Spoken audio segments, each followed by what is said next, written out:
বৃহস্পতিবার রাতে আচমকা ঝড় বৃষ্টির কারণে কালিয়াগঞ্জ ব্লকের রাধিকাপুর গ্রাম পঞ্চায়েতের অধীন বেশ কয়েকটি গ্রাম ক্ষতিগ্রস্ত হয়েছে। কালিয়াগঞ্জ ব্লকের রাধিকাপুর, গোটগাঁও, উদগ্রাম, মালজুম, পালগা, ফরিদপুর সহ একাধিক গ্রামের মানুষের বাড়িঘর ভেঙে যায়। রাস্তার গাছপালা উপড়ে পড়ছে। অনেক জায়গায় গাছের ডাল বিদ্যুতের তারে পড়ায় বিদ্যুতের তার ছিঁড়ে পড়েছে। পাশাপাশি বিদ্যুতের খুঁটি ভেঙে পড়েছে।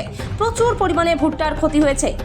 ঘটনার খবর পেয়ে জেলা পরিষদের পূর্ত কর্মাধ্যক্ষ নিতাই বৈশ্য, জেলা পরিষদের সদস্য রামদেব সাহানি, পঞ্চায়েত সমিতির সদস্যা পঞ্চামী দাস সহ স্থানীয় প্রতিনিধিরা ক্ষতিগ্রস্ত এলাকা ঘুরে দেখেন। প্রাথমিকভাবে ক্ষতিগ্রস্তদের একটি করে পলিথিন তুলে দেওয়া হয় যাতে পরিস্থিতি স্বাভাবিক হয়। তার কাজ শুরু হয়েছে।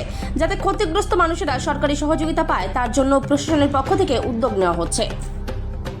কালিয়াগঞ্জ থেকে অনুপ জয়সওয়ালের রিপোর্ট, বিগ নিউজ বাংলা। দাদা, আপনি রাধিকাপুরে নিজে আসলেন আর প্রতিনিধিদের সাথে নিয়ে এসেছেন, কি দেখলেন, কতটা ক্ষয়ক্ষতি হয়েছে, কোন কোন এলাকায়?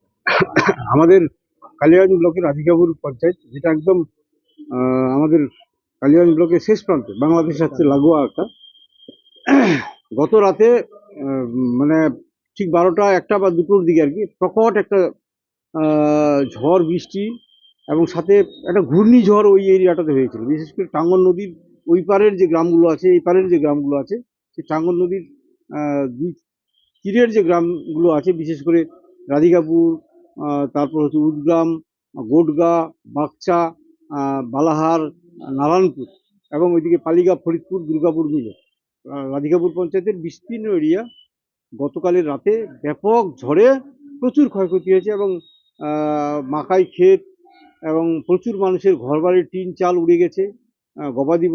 গবাদি পশু যারা যে সমস্ত আছে তাদের গোয়ালঘর উড়ে গেছে। প্রচুর মানুষের ক্ষয়ক্ষতি হয়েছে। একদম আমরা প্রথমত যেটা বিডিও সাহেবের সাথেও কথা হলো এবং বিডিএমও সাহেবের সাথেও কথা হলো। প্রথমত হচ্ছে যে রাস্তাঘাট যেগুলো বন্ধ হয়ে আছে গাছপালা পড়ে, সেগুলো খুব দ্রুততার সাথে রাস্তাঘাটগুলো পরিষ্কার করার কথা বলা হলো এবং আমাদের লোকজনও, আমাদের সমস্ত মানুষজন হাত লাগিয়েছে। সাথে ইলেকট্রিফিকেশন, অর্থাৎ প্রচুর পোল ভেঙে পড়েছে গ্রামে, তো সেগুলো খুব তাড়াতাড়ি যাতে মেরামত করে ইলেকট্রিফিকেশন করা যায়, কারেন্ট গ্রামের মানুষদের পৌঁছে দেওয়া যায়, সেটা পাওয়ার ডিপার্টমেন্ট দেখতেছে এবং সাথে বিডিও অফিসের পক্ষ থেকে যাতে মানুষের ত্রাণের সামগ্রী দেওয়া যায়, বিশেষ করে পলিথিনটা এবং অনেকেরই হয়তো রান্নাবান্নার বাসনপত্র ভেঙে গেছে, সেগুলো যাতে পৌঁছে দেওয়া যায় প্রশাসনের পক্ষ থেকে, বিডিওর পক্ষ থেকে এবং আমাদের যারা জনপ্রতিনিধি আছে তাদের পক্ষ থেকে। আমাদের জেলা পরিষদের মেম্বার রামদেব সাহানি সেখানে পড়িয়ে আছে, পঞ্চায়েত সমিতির মেম্বার পঞ্চমী দাস সেখানে পড়িয়ে আছে, সভাপতি কালিয়াগঞ্জ পঞ্চায়েত সমিতি, সেও সেখানে গেছে। আমি নিজেও ছিলাম প্রথম থেকে।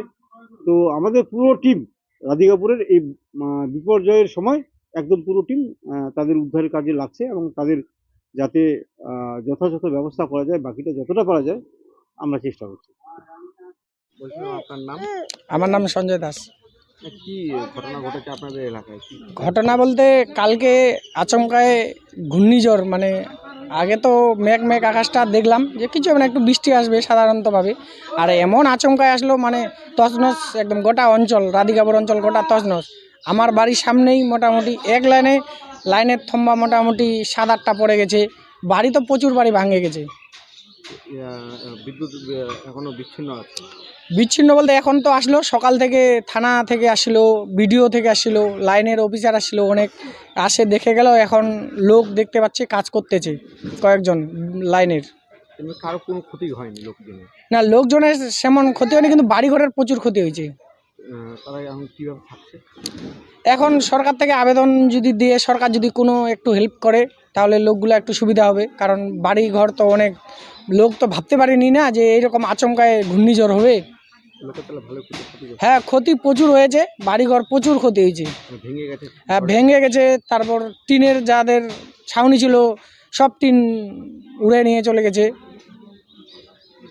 আপনার নাম? আমার নাম রেখা দাস। কি ঘটনা ঘটেছে? ঘটনা ঘটেছে মনে করো যে 1টার দিকে প্রচণ্ড হাওয়া, মানে ঝড়, মানে অনেক লোকের বাড়ি ঘর প্লাস একদম মানে ইলেকট্রিক তার, পোল, গাছ, মানে মেলা ক্ষতি হয়েছে। থাকার মতো কারো জায়গা নাই, মানে বিদ্যুৎ নাই বাড়িতে। হ্যাঁ, আবার হচ্ছে আকাশটাও খারাপ করেছে, মনে হচ্ছে যে আবার মনে করো যে হতে পারে বা হবে, কিন্তু আমাদের তো রাতেরটাই তো মনে করো যে যায় নাই সমস্যাটা। যে মনে করো যে ওটাই সমস্যা আসতেছে বারবার, যে আবার হবে নাকি আবার হবে নাকি।